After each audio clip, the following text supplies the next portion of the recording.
dear comrades,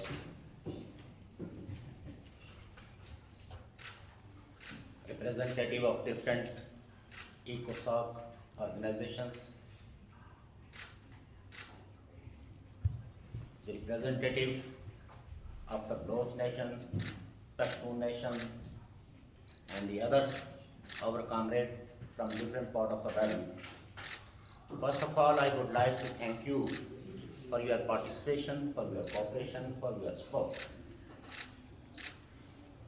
Before I say something, these years we lost our most respected, great human being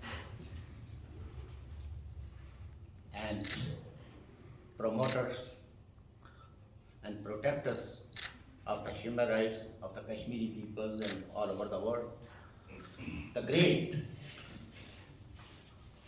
Morris Katala and Dr. Maluza. Both are our friends, our comrades, and you know, in over every conference they were presented the papers and contribution, but unfortunately now they are not with us. But they always remember in our memories, and those people who carry their missions, we hope that our relationship should be continued, and we need your help.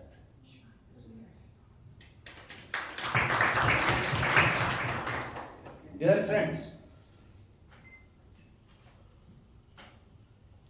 there are many researchers, professors, and representative of different people who always try to confuse the people, but the state of Jammu Kashmir is our motherland. Its history, we know its history, its territory, and we know who is the enemy of the day and who occupied and who divided forcefully our motherland. It's very much clear for the Kashmiris. Maybe someone who think about that why we are not talking about the other part of state of Jammu Kashmir which is under Indian administration. I just say in one sentence that there are some powerful forums like OIC on behalf of Pakistan. They are always talking about a United Nations and every day. So we think that the issues are addressed, but the most deprived area under Pakistan, like Gilgit-Baltistan and POK, in the Muslim world, no one is ready to ask Pakistan to comply the United Nations resolutions, including my friend. I respect him too much. It is his views, it is his findings. But he never ever include one sentence regarding the miseries of the Gilgit-Baltistan, the people who lived under Pakistani occupations. And he is actually trying to define the territory. The territory has been defined. There is no dispute about the territory. Dispute is who is occupier and who is not. And some theo-fascist forces try to confuse on this issue. Their agenda is promoting religion. Their agenda is promoting hatred. Their agenda is Kashmir divided on the basis of religion. They did not understand how Many years we have a common shared history. But they are playing with the gallery. So that's why the state of Jammu Kashmir is the state of the Kashmiris. Whether they lived in Jammu, whether they lived in Ladakh, whether they lived in Gilgit, Baltistan, or so-called Azad Kashmir. It's our land. It is our motherland. There is no confusion in the mind of any Kashmiri. Maybe some people confused through the propaganda of the states. We are not become fool. We are not confused because we know our history, we know our culture, we know our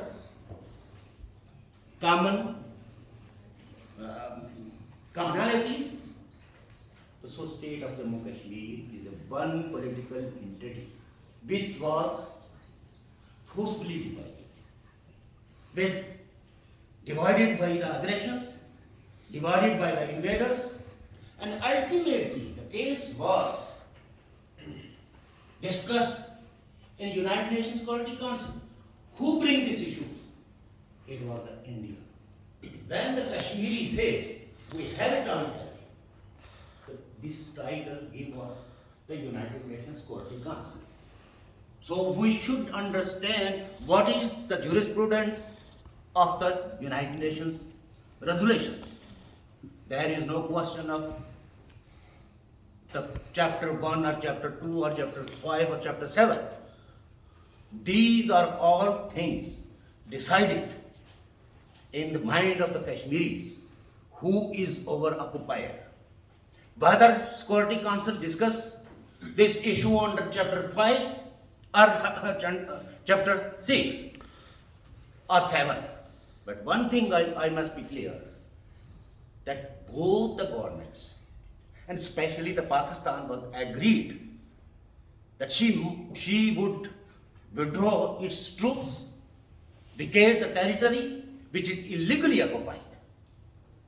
So there was not the question, United Nations sent the forces to vacate that territory. Before the Security Council, it was Pakistan who admitted, who accept that I must withdraw, vacate the territory. So everyone who is sympathized, who has any kind of sympathy with the state of Jammu Kashmir citizens, they must understand what the United Nations resolutions, especially the resolution which was agreed both India and Pakistan. There, some Pakistani writers misquote the Indian Prime Minister. That he promised with the Kashmiris that India will hold a plebiscite. No. He addressed to the Kashmiris that your rulers signed a treaty with India. But even then, if you people are not satisfied, democratically, you have right to choose your future. Whether you ratify the treaty of accession or opt the option of independence. We will not force you. That was a promise. A prime minister of the country promised with the peoples. It was not promised with the United Nations, it was not promised with the Pakistan. Pakistan was simply declared as illegal occupier. So we should understand the jurisprudence of the United Nations. The other things,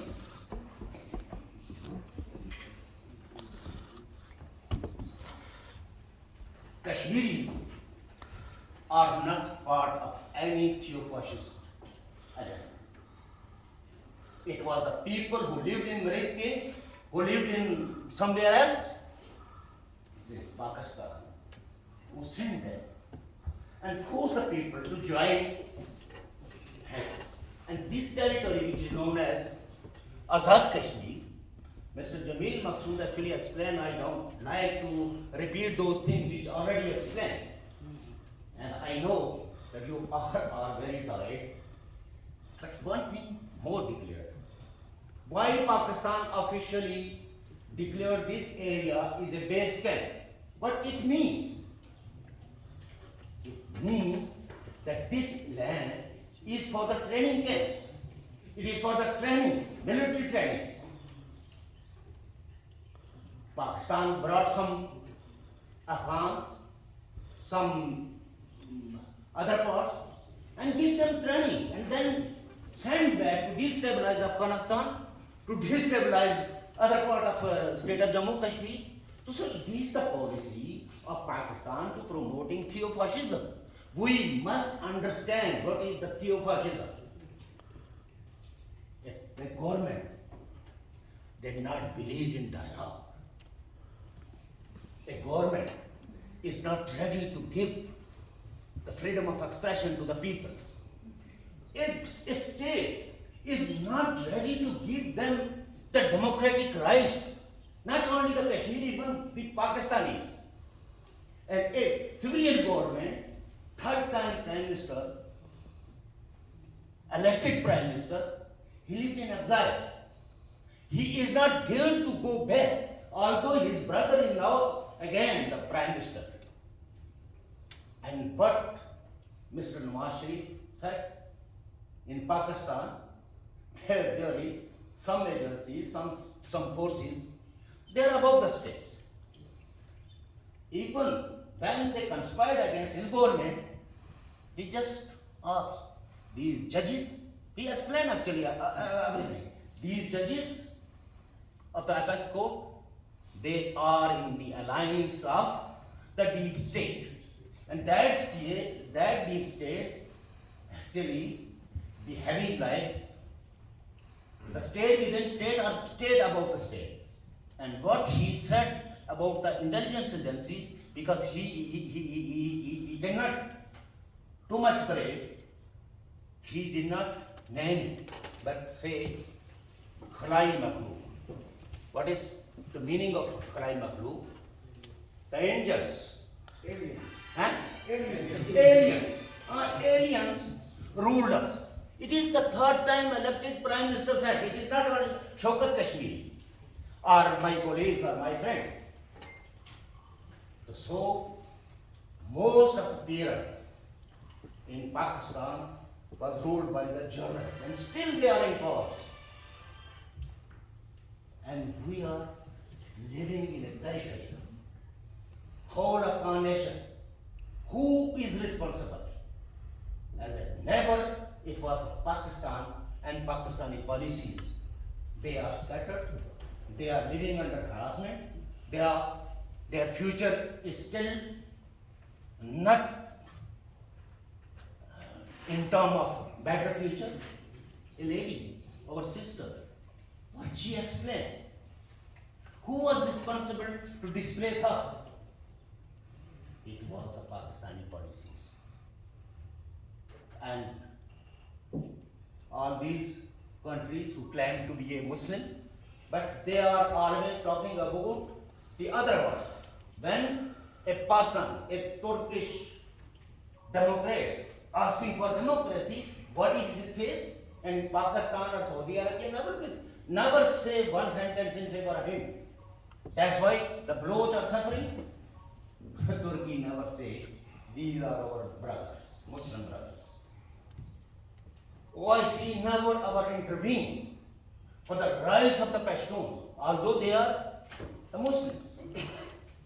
They see in the eye of Pakistan who is Muslim and who is not Muslim. Those who are demanding the basic rights from the Pakistan, in the eyes of OIC and this so-called Muslim world, they are not Muslim. They are not human beings. They don't bother them. So, we are not so stupid. We know each and everything, and it is our prime duty to raise our voices in favor of our victim, our intimidated peoples. And there is no rule of law. There is no basic rights, basic human rights. Mr. Joseph, the great person, explained some terminologies in a thematical way. But we are actually explaining the objective conditions, current situation. When we are talking about the state of human rights, you people can imagine what kind of basic rights we have under the Pakistani periphery. Even when I am talking about Pakistan, because we concerned about that. We are not concerned about the, as a human being, our demand is that human rights should be for us. It should be not divided in the nation state. But we have no mandate, but our people give us mandate to highlight their miseries and protect their futures, their history, their cultures. That's why we focus on the Pakistani situations. We are not bashing any country. We are very peaceful peoples. But those who subjugate us, who plunder our resources, at least it is our right to expose them before the world community and in all legal and constitutional and human rights forums. And we are doing this. And we continue this struggles, and all the oppressed nations, these are all Pashtun, Baloch, Sindhi. In 1947, forcibly imposed Pakistan on these historical nations. And maybe some accepted and some rejected this formula. Like in 1948, Baloch rebelled against this idea. Pashtun's leaders, they were not ready to join Pakistan. But it was a great gain. Under great gain, some peoples ready to compromise, some people not. And many people spend many years in the prison. So Pakistan is not a country of the Muslims.